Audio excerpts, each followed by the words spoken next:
Basahin natin sa aklat ng Mateo, sa aklat ng Mateo 7:14.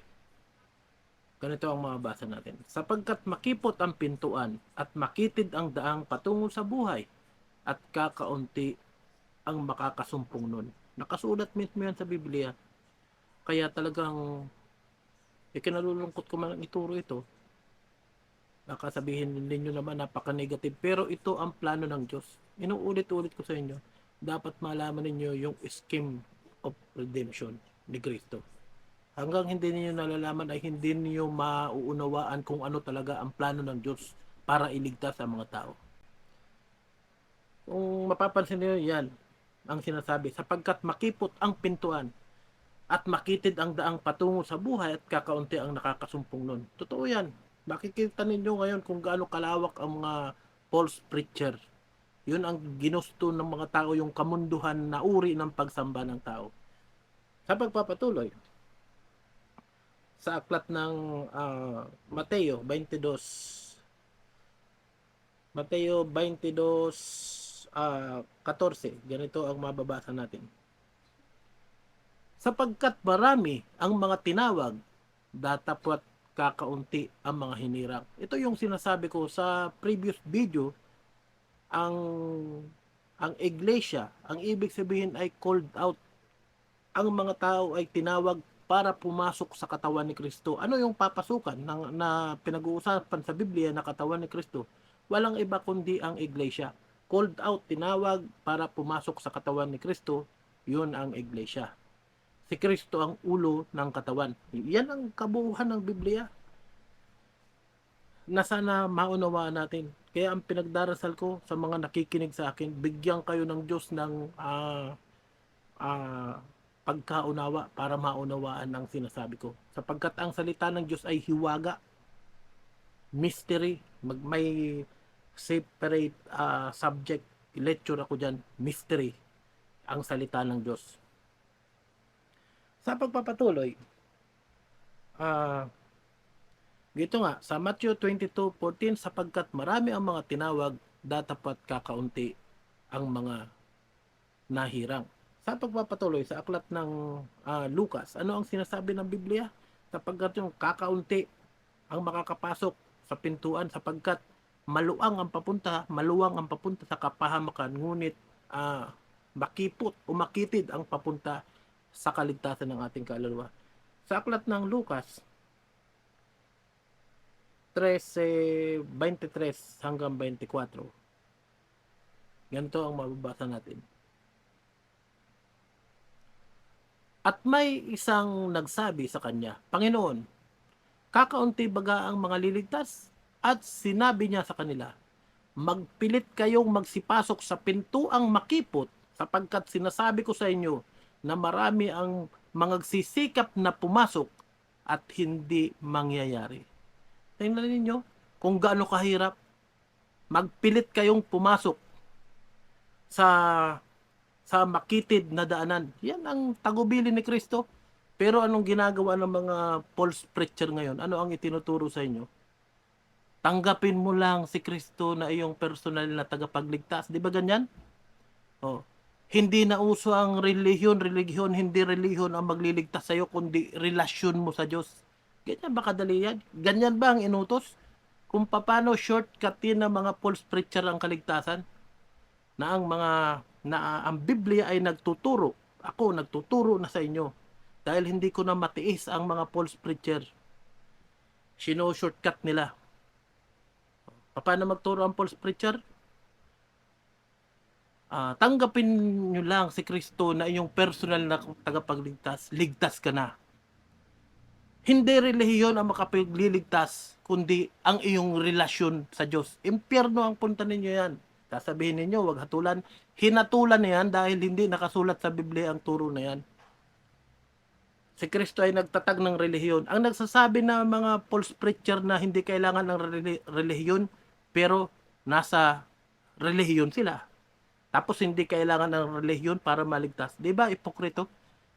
Ay, sorry. Sabi kasi ng kaibigan ko, ipokrito ang mga ganyan.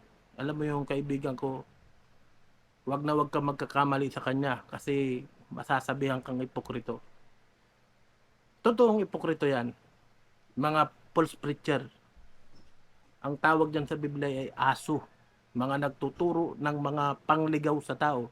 Kaya kapag ang bulag ay inakay ng kapubulag, ano sa tingin ninyo saan pupunta ang mga yan? Mahuhulog sa hukay pare-pareho yan mga yan. Kaya huwag kayong maniniwala. Maniwala kayo dito sa sinasabi ko. Biblia, may reference tayo, may backbone tayo, hindi ito tsamba. Ito ang pangahawakan natin. Anong sinasabi sa aklat ng Lucas 13:24? Hinihimay ko sa inyo. Magpilit kayong magsipasok sa pintuang makipot sapagkat sinasabi ko sa inyo na marami ang mga sisikap na pumasok at hindi mangyayari. Kaya wag ninyong isipin na napakadali ng kaligtasan ng kaluluwa na sabihin mo lang tinatanggap kita, o Diyos ko, para ikaw ay maging personal na tagapagligtas ko. Ligtas ka na? Hindi po ganyan. Ituturo ko yan sa inyo lahat. Sige, patuloy tayo. Nadaanan ko lang ang mga false preacher na yan. Dito sa aklat ng unang Pedro, bago ko basahin ang ito'y patungkol sa, alam ninyo ang kaligtasan, sinasabi doon sa mga nauna kong nabasang talata, nakakaunti lang ang maliligtas. Totoo yan. Punta tayo sa aklat ng 1 Peter. Tingnan nyo dito.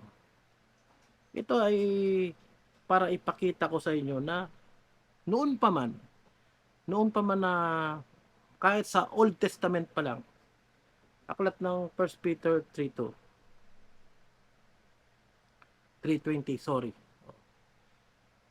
Ganito ang mababasa dito. Na ng unang panahon ay mga suwail na ang pagpapahinuhod ng Diyos ay nanatili noong mga araw ni Noe. Pero yung pagpapanahinuhod ng Diyos, nabigyan ang tao ng pagkakataon na maniwala kay Noe para sumakay sa daong. Pero ano ang mga ginawa ng mga tao? Pinagtatawanan lang si Noe. Alam niyo ang background story yan. Si Noe ay sinabihan ng Diyos na gumawa ka ng daong. Pero sinabihan na doon ka sa tuktok ng bundok, gumawa ng daong. Kasi biglang babaha nga eh. Pag nasa baba siya gumawa, biglang tingnan ninyo ang plano ng Diyos. Biglang aabutin yan pag nasa baba. Kaya ang utos kay Noe ay sa tuktok ng bundok gumawa ng daong. Yan ang plano ng Diyos para maligtas si Noe. Pero ano naman ang tingin ng mga tao? Pinagtatawanan si Noe. Bakit, di ba, ang bangka ginagawa sa pampang para sa malapit sa dagat, para pag nagawa na, madali nang pumunta sa dagat. Yun ang kaisipan ng mga tao dahil hindi alam ang plano ng Diyos. Pinagtatawanan si Noe, umabot ng 100 years ang kanyang paggawa. Pinagtatawanan siya, wala namang baha nangyayari. O nang dumating ang baha, hindi na sila nakapasok sa loob. Ganyan din ang mangyayari ngayon. Tingnan ninyo ang mga pattern ng plano ng Diyos. Noong panahon ni Noe, 8 kaluluwa lang ang nakaligtas. Itong sinasabi dito. Papatuloy ko yung 1 Peter 3:20. Ay nanatili noong mga araw ni Noe. Samantalang inihahanda ang daong na sa loob nito'y kakaunti, sa makatwid ay 8 kaluluwa lang ang nangaligtas sa pamamagitan ng tubig. Yan. Sa pamamagitan ng tubig. Doon sa kapanahunan o paglipol ng Diyos sa mga tao. Sa kapanahunan ni Noe, 8 kaluluwa lang ang nakaligtas. Ngayon, ganun. Tapos, sinundan nitong Sodoma at Gomora. Alam nyo ba sa Sodoma at Gomora, yan mga bakla na yan. Yang mga lalaki sa lalaki. Babae sa babae. Naging masama ang Sodoma at Gomora. Anong ginawa ng Diyos? Pinaulanan niya ng apoy na may asupre. Dahil sa mga immoralidad na ginagawa. At ilan ang nakaligtas? O, tingnan natin sa aklat ng Genesis. Aklat ng Genesis 19:26.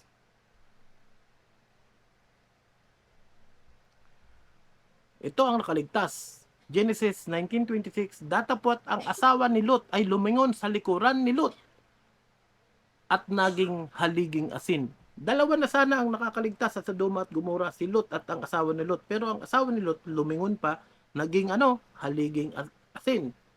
Kaya Kung inyong susumahin,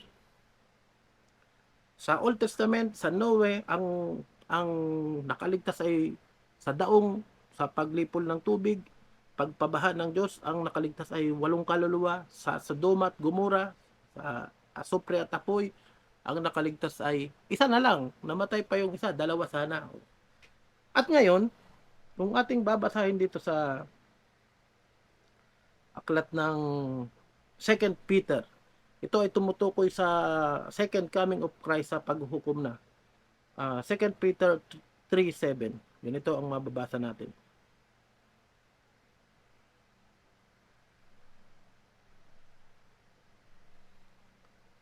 Ngunit ang sangkalangitan, gayon at ang lupa sa pamamagitan ng gayong ding salita ay iningatan talaga sa apoy na itinaan sa araw ng paghukom at ng paglipol sa mga taong masama. O, anong sinasabi dito? Ang sanglibutan ngayon, talagang inihahanda yan sa pagkagunaw. Kaya yung ibang mga false preacher dyan, nagtuturo na ang sanglibutan, ang dudurog na dito yung pagdigmaan-digmaan. Hindi. Inilaan ng Diyos ang sanglibutan na ito para hukuman. O sa English, basahin natin ang 2 Peter 3:7 in English. Sa mga hindi nalalabuan sa Tagalog. Ganito ang mababasa. 2 Peter 3:7, but the heavens and the earth, which are now by the same word, are kept in store, reserved unto fire, against the day of judgment and perdition of ungodly men. Reserved unto fire. Naka-reserve po ang sanglibutan para sa uhukuman siya ng apoy. Pag inabutan natin yan. Kasi ang pagbabalik ng Panginoong Jesucristo sa kanyang second coming ay walang nakakaalam. Kaya ang paksang ito na kung ang paksa nakakaunti lang ang makakaligtas, kakaunti lang. Kaya anong sinasabi dito? Basahin natin sa aklat ng Mateo 7, chapter 7, 13 hanggang 14. Ganito ang mababasa. Kayo'y magsipasok sa makipot na pintuan sapagkat maluwang ang pintuan at malapad ang dahang patungo sa pagkapahamak. At marami ang dooy magsisipasok. Marami.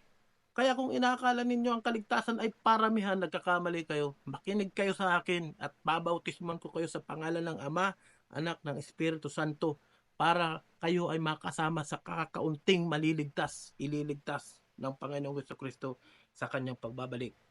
14. Sapagkat makipot ang pintuan at makitid ang daang patungo sa buhay at kakaunti ang nakakasumpong nun. Nakasulat sa Biblia, malinaw na malinaw. Bakit hindi naiintindihan ng mga tao?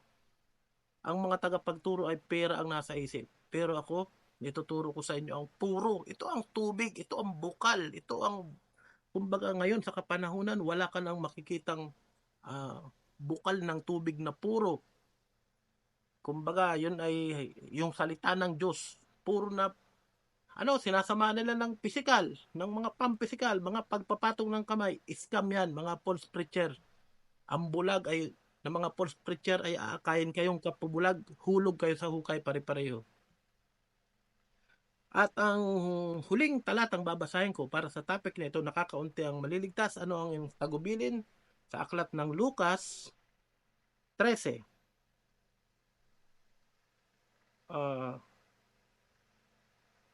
23.